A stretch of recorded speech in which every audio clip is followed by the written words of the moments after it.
جس وقت یہ کشتی اٹلی کے ساحل سے روانہ ہوئی، صلاح الدین ایوبی سوڈانیوں کی بغاوت کو مکمل طور پر دبا چکا تھا۔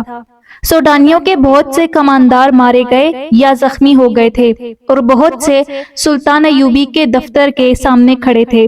انہوں نے ہتھیار ڈال کر شکست اور سلطان ایوبی کی اطاعت قبول کر لی تھی۔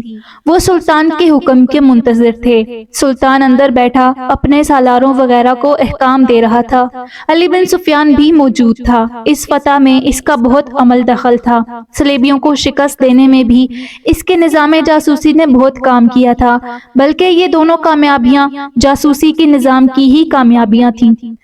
سلطان ایوبی کو جیسے اچانک کچھ یاد آ گیا ہو، اس نے علی بن سفیان سے کہا، علی، ہمیں ان جاسوس لڑکیوں اور ان کے ساتھیوں کے متعلق سوچنے کا وقت ہی نہیں ملا۔ وہ ابھی تک ساحل پر قیدی کیمپ میں ہیں۔ ان سب کو فوراً یہاں لانے کا بندوبست کرو اور تہہ خانے میں ڈال دو۔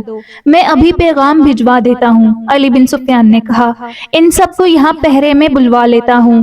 سلطان، شاید آپ ساتویں لڑکی کو بھول گئے ہیں۔ وہ سوڈانیوں کے ایک کماندار بالیان کے پاس ہے۔ اسی لڑکی سے جاسوسوں اور بغاوت کا انکشاف ہوا تھا۔ میں دیکھ رہا ہوں کہ بالیان ان کمانداروں میں نہیں جو باہر موجود ہیں، اور وہ زخمیوں میں بھی نہیں ہے، اور وہ مرے ہوں میں بھی نہیں ہے۔ مجھے شک ہے کہ ساتویں لڑکی، جس کا نام فخر المصری نے موبی بتایا تھا، بالیان کے ساتھ کہیں روپوش ہو گئی ہے۔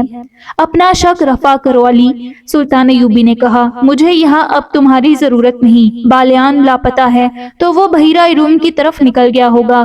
صلیبیوں کے سوا اسے اور کون پناہ دے سکتا ہے؟ بہرحال ان جاسوسوں کو تہہ خانوں میں ڈالو اور اپنے جاسوس فوراً تیار کر کے سمندر پار بھیج دو۔ زیادہ ضروری تو یہ ہے کہ اپنے جاسوس اپنے ہی ملک میں پھیلا دیے جائیں۔ یہ مشورہ دینے والا سلطان نور الدین زنگی کی بھیجی ہوئی فوج کا سالار تھا۔ اس نے کہا، ہمیں صلیبیوں کی طرف سے اتنا خطرہ نہیں جتنا اپنے مسلمان امراء سے ہے۔ اپنے جاسوس ان کے حرموں میں داخل کر دیے جائیں تو بہت سی سازشیں بے نقاب ہو جائیں گی۔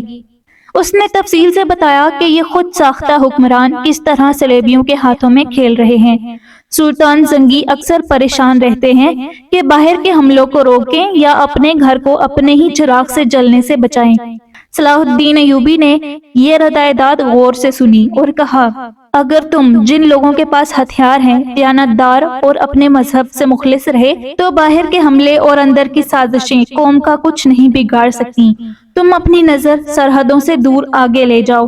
سلطنت اسلامیہ کی کوئی سرحد نہیں۔ تم نے جس روز اپنے آپ کو اور خدا کے اس عظیم مذہب اسلام کو سرحدوں میں پابند کر لیا، اس روز سے یوں سمجھو کہ تم اپنے ہی قید خانے میں قید ہو جاؤ گے۔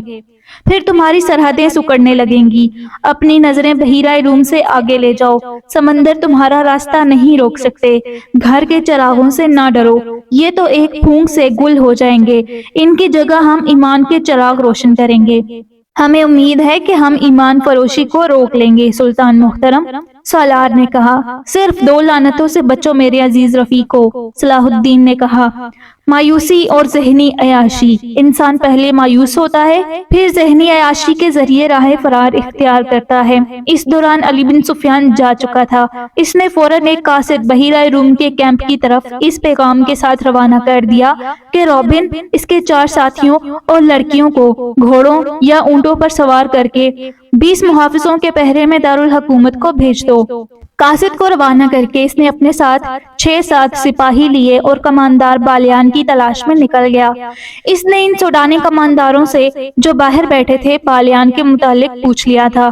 سب نے کہا تھا کہ اسے لڑائی میں کہیں بھی نہیں دیکھا گیا تھا اور نہ ہی وہ اس فوج کے ساتھ گیا تھا جو بحیرہ روم کی طرف سلطان کی فوج پر حملہ کرنے کے لیے بھیجی گئی تھی۔ علی بن سفیان بالیان کے گھر گیا تو وہاں اس کی 2 بوڑھی خادماؤں کے سوا اور کوئی نہ تھا۔ انہوں نے بتایا کہ بالیان کے گھر میں 5 لڑکیاں تھیں۔ ان میں جس کی عمر ذرا زیادہ ہو جاتی تھی اسے وہ غائب کر دیتا اور اس کی جگہ جوان لڑکی لے آتا۔ ان خادماؤں نے بتایا کہ بغاوت سے پہلے اس کے پاس ایک فرنگی لڑکی آتی تھی جو غیر معمولی طور پر خوبصورت اور ہوشیار تھی۔ بالیان اس کا غلام ہو گیا تھا۔ بغاوت کے 1 روز بعد جب سوڈانیوں نے ہتھیار ڈال دیے تو بالیان رات کے وقت گھوڑے پر سوار ہوا، دوسرے گھوڑے پر اس فرنگی لڑکی کو سوار کیا اور معلوم نہیں دونوں کہاں روانہ ہو گئے۔ ان کے ساتھ 7 گھوڑے سوار تھے۔ حرم کی لڑکیوں کے متعلق بوڑھیوں نے بتایا کہ وہ گھر میں جو ہاتھ لگا اٹھا کر چلی گئیں۔ علی بن سفیان وہاں سے واپس ہوا تو ایک گھوڑا سر پٹ دوڑتا آیا اور علی بن سفیان کے سامنے رکا۔ اس پر فخر المصری سوار تھا۔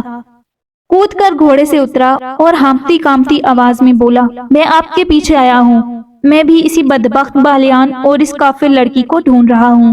میں ان سے انتقام لوں گا۔ جب تک ان دونوں کو اپنے ہاتھ سے قتل نہیں کروں گا مجھے چین نہیں آئے گا۔ میں جانتا ہوں وہ کدھر گئے ہیں۔ میں نے ان کا پیچھا کیا ہے لیکن ان کے ساتھ 7 مسلح محافظ ہیں۔ میں اکیلا تھا۔ وہ بحیرہ روم کی طرف جا رہے ہیں مگر عام راستے سے ہٹ کر جا رہے ہیں۔ اس نے علی بن سفیان کے گھٹنوں پر ہاتھ رکھ کر کہا، خدا کے لیے مجھے صرف 4 سپاہی دے دیں۔ میں ان کے تعاقب میں جاؤں گا اور انہیں ختم کر کے لاؤں گا۔ علی بن سفیان نے اسے اس وعدے سے ٹھنڈا کیا کہ وہ اسے 4 کی بجائے 20 سوار دے گا۔ وہ ساحل سے آ کے اتنی جلدی نہیں جا سکتے۔ میرے ساتھ رہو۔ علی بن سفیان مطمئن ہو گیا کہ یہ تو پتہ چل گیا ہے کہ وہ کس طرف گئے ہیں۔